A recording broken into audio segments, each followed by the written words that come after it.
안녕하세요. 도장깨기TV 인류사 연대기 4편 이집트 중왕국 편이 되겠습니다. 지난 고왕국 편에서 기자 지역에 있는 3대 피라미드는 제4왕조 쿠프, 카프라, 멘카우라의 피라미드라고 말씀을 드렸는데요. 우리는 피라미드 하면 대제상 이모탭을 연상하게 되지만 정작 이 제상 이모탭이 만든 것은 기자 지역의 피라미드가 아니라 사망조 조세르의 피라미드입니다. 이모탭은 우리가 알고 있는 기자의 3대 피라미드를 직접적으로 제작을 하지 않았습니다. 정작 이 기자의 3대 피라미드를 만든 사람은 헤미우누라는 사람입니다. 이모탭보다 더 위대한 건축가라고 할 수 있어요. 물론 이모탭에게서 기술을 배웠다고 알려져 있지만 기술을 배웠다고 스승보다 무조건 잘하는 건 아니거든요. 물론 피라미드를 막 짓고 부수고 하는 그런 당시 여건도 있었겠지만 기자의 3대 피라미드를 제작한 건 헤미우누라는 상식을 여러분께서 아셨으면 좋겠습니다. 이집트 고왕국의 마지막 왕조인 유광조에서는 페피 2세가 장기 집권을 하면서 정치를 잘 못했나 봐요. 페피 2세가 94년간 다스렸는데 긴 통치 기간 동안 수도 멤피스의 통제력은 점점 약화되고 각 지방의 총독들이 화려한 무덤도 세우고 귀족들의 지위도 높아지고 상대적으로 파라오의 지위가 약화되어서 페피 2세가 죽은 후 파라오들은 허수아비에 지나지 않았다고 합니다. 제7왕조의 70일간 70명의 파라오, 제8왕조는 기록이 정확하지 않는데요. 17명의 파라오가 있었다는 얘기도 있고 27명의 파라오가 있었다는 얘기도 있습니다. 많은 분들이 아시겠지만 이 중간기라 함은 그냥 분열기로 생각하시면 편합니다.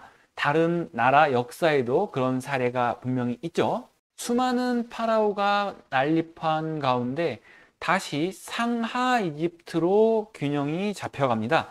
제9왕조는 헤라클리오폴리스라는 하 이집트 지역에 세워진 왕조고요. 9왕조는 10왕조로 이어집니다. 같은 시대에 상 이집트 테베 지역에 제11왕조가 생기는데요. 그러니까 9, 10왕조와 11왕조는 공존했었습니다. 그러다가 11왕조의 5대 파라오인 멘토탭 2세가 기록상 어느 시기인지라고 알려져 있지 않으나 제위 39년에 두 땅을 통일한 자라는 칭호를 썼다고 합니다. 제위 39년 이전에 이 9왕조와 10왕조를 통합했을 것으로 보고 있습니다. 그뿐만 아니라 북쪽의 하 이집트뿐 아니라 남쪽으로 누비아 지역 야비스코까지 진격했다고 합니다. 나일강으로 볼 때는 더 상류죠. 10왕조까지도 호루스와 라가 대세를 이루다가 11왕조에 드디어 그 유명한 아문 신이 나오게 됩니다. 간단히 생각해보면 제1왕조의 티니스는 호루스가 주신이고요. 4왕조의 헬리오폴리스는 아툼이 주신이었는데 5왕조에서 엘라판틴의 라를 가져다가 씁니다. 라는 여기저기 막 갖다 붙이는 거예요. 그래서 5왕조 이후에서는 아툼, 라가 혼합된 형태라고 보는 게 적절하겠고요. 중왕국 11왕조의 이 테베 지역을 중심으로 상하 이집트가 다시 한번 재통합이 되는데요. 테베 주신은 몬수라고도 하는 멘투신입니다. 그래서 11왕조의 왕이 멘토탭인 거예요. 멘토탭이라는 뜻은 멘투가 만족하신다라는 뜻이라고 합니다. 테베에도 여러 신이 있었죠. 이 멘투신과 더불어 아문신이 있었는데요. 아문신은 대기와 풍요를 관장했고 멘투는 전쟁의 신이었다고 합니다. 멘토탭 2세는 피라미드가 아닌 신전 플러스 무덤 형태의 장제전을 만들었습니다. 테베 건너편 데흐 엘 바달이라고 나중에 파라오의 무덤군이 형성되는 왕가의 계곡 근처라고 합니다. 우리가 기자의 피라미드만 주로 알고 있는데요. 사실 5왕조, 6왕조, 8왕조, 12왕조, 13왕조에서도 피라미드를 만들긴 만들었어요.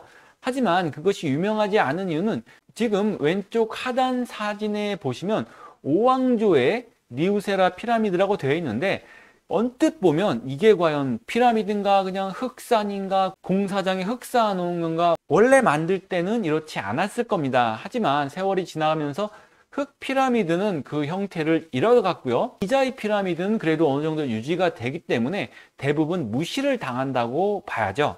모르는 사람들이 더 많은 수준입니다. 이 장제전은 신왕국 18왕조 때 투트모스 3세와 하트셉스 2 여왕이 증축을 합니다. 옆에다가 자기 걸 또 만들어요. 눈치를 채셨겠지만 이 18왕조도 수도가 테베입니다. 테베 세력이기 때문에 멘투와 아문신을 경배하는 이 장제전 옆에 또 추가적인 장제전을 지은 겁니다. 하토르 여신도 이때 부상을 하게 됩니다. 헬리오폴리스 계보에 들어갔지만 호루스와 하토르는 사실 하이집트의 신이 아니에요. 티니스와 덴데라라는 상이집트에 해당이 되고요. 11왕조 이후로 점점 아문신이 전파가 되거든요. 그때 이 하토르도 같이 전파가 되면서 이집트 여신의 위치를 차지하게 된 게 아닌가 보여집니다. 주신 멘투의 자리를 어떻게 아문신이 대체했는지는 알려져 있지 않지만 여기서는 종교적 흐름이라고 되어 있는데요. 아무래도 전투의 신보다는 풍요의 신, 그 특성과 관련이 있지 않을까. 전쟁이 없는 시기에 아문신이 더 중요한 게 아니었을까 생각을 해봅니다. 12왕조의 아메네마트 1세는 수도를 테베에서 하이집트의 이타위라는 지역으로 옮깁니다. 이 12왕조도 아문을 주신으로 합니다. 아메네마트도 아문이라는 이름이 들어가 있어요. 하이집트이기 때문에 태양신은 라는 어느 정도 영향력을 미치고 있고요. 거기에 아문신이 점점 전파가 된 게 아닌가라고 생각을 합니다. 수도는 이전을 했지만 대신전은 상이집트 카르나크에 조성합니다. 카르나크 대신전 역시 후대에 많은 왕들이 증축을 하는데요. 정작 12왕조의 기념물은 많이 남아있지 않다고 합니다. 장제전도 지었던 하트셉스트와 투트모스 3세 신전도 있고요. 투트모스 1세, 람세스 1세에서 3세 이런 신왕국 왕들이 지은 신전도 있다고 합니다. 신왕국 왕들이 추가로 건설해서 더 유명해졌을 수도 있지만 장제전은 11왕조 멘테호텝 2세, 카르나크 신전은 아메네마트 1세가 지은 게 맞습니다. 중간기인 7, 8, 9, 10 왕조는 라와 호루스가 대세를 이루고요. 멘투, 아문, 하토르가 대세를 이룹니다. 12왕조의 이타위로 수도를 옮기면서 아문은 주신의 위치로 가는데 멘투는 버려진 듯 합니다. 13왕조가 왜 중간기로 분류가 되지 않나 모르겠는데요. 내용상은 중간기와 다를 바가 없습니다. 13왕조에서 다시 남북으로 분리가 되는데요. 하이집트의 14왕조가 세워집니다. 여기도 파라오가 70명 이상이었다네요. 그런 14왕조를 북쪽에 힉소스인이 지배를 하면서 15왕조와 16왕조가 생기고 상이집트 지역은 13왕조에서 17왕조로 넘어갔다고 합니다. 힉소스에 대해서 다른 학설도 있어요. 하지만 제가 15왕조, 16왕조를 힉소스로 말씀을 드릴 거고요. 이 15왕조와 16왕조 시기에 상이집트에 17왕조가 있었는데 처음에는 거의 종속국 수준이었다고 합니다. 조공을 바치는 그런 나라요. 힉소스에 대해서 아직 완벽하게 밝혀진 바는 없습니다. 하지만 그 지역적 특성으로 볼 때 시나이 반도나 레반트 지역에서 왔다고 판단이 되거든요. 그 지역에 있었던 사람이거나 혹은 시나이 반도, 레반트 지역에서 온 사람으로 판단이 됩니다. 우리나라도 중국, 일본 등등 이렇게 잘 구분하듯이 여기도 자기네들끼리 구분이 되나 봐요.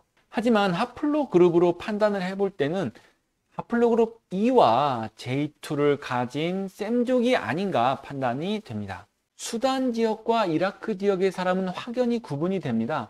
그 중간에 이집트인이 있고요. 지금 이 사진만 봐서는 이라크 쪽에 가까운 사람 같은데 이 중간에 사람을 넣게 되면은 서로 비슷해지지 않을까 생각을 합니다. 힉소스인이 그렇게 완전 다른 인종이었을까라는 점인데요. 저는 그렇지 않았을 거다라는 생각을 하는 거죠. 힉소스인들은 왕의 명칭도 이집트식이었답니다. 그러니까 시나이나 레반트 쪽에서 이주해 와서 하이집트에 오랫동안 살았던 사람들인 것 같습니다. 신전에 모시던 신도 하이집트의 세트 신이었다고 합니다. 물론 다른 신도 있었다고는 해요. 위치적으로 북쪽에 살던 사람들이 전차 기술을 먼저 받아들임으로 해서 이집트를 지배할 수 있었던 게 아닌가 판단이 되는 거죠. 식민지 조공국으로 지내던 테베 17왕조는 아마도 전차 기술을 습득을 해서 하이집트의 힉소스를 몰아냈으며 누비아 지역까지 제압을 했다라고 합니다. 아흐모세 1세는 힉소스를 몰아냄으로써 신왕국을 열었던 겁니다. 여기서 잠깐 맘모스를 살펴보면요. 맘모스는 이집트 중왕국 시절까지 있었고 신왕국 이후로 없었다라고 보면 될 것 같습니다. 종속국이었던 테베 17왕조가 힉소스를 몰아내면서 18왕조가 시작되고요. 그것을 해낸 왕은 아흐모세 1세로 오른쪽 그림에 보시면 전차가 있죠. 전차 기술을 흡수해서 힉소스를 몰아냈다라고 판단이 됩니다. 저의 생각은 힉소스라는 것 자체가 완전히 다른 인종이 아니라 전차 기술을 가지고 와서 약간 좀 악랄하게 지배를 했던 그런 세력이었기에 원한이 많이 쌓인 게 아닌가 생각이 듭니다. 그러니까 칼로 막 싸우던 시절에 누가 총을 가져와서 다 제압을 해봐요. 그러면 그 사람이 얼마나 얄밉겠어요. 뭔가 정당하지 못하고 비겁해 보이기까지 하고 그런 쪽이 아니었을까 생각해 봅니다. 신왕국에서 최고의 왕은 아흐모세 1세가 아닙니다. 그 아흐모세 1세를 기반으로 점점점 영토를 넓혀가는데요.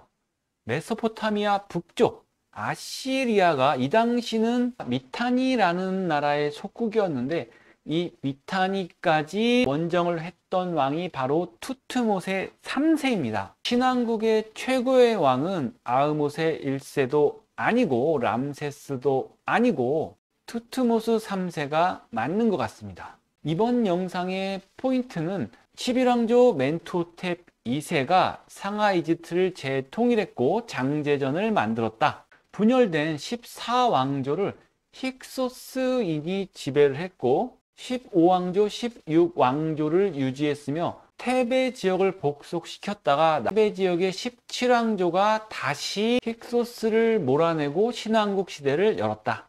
다음 5편에서는 말씀드린 대로 투트모세 3세 이야기와 그리고 오벨리스크가 드디어 나옵니다. 이집트 마지막 신왕국 편 많은 성원 부탁드리겠습니다. 감사합니다.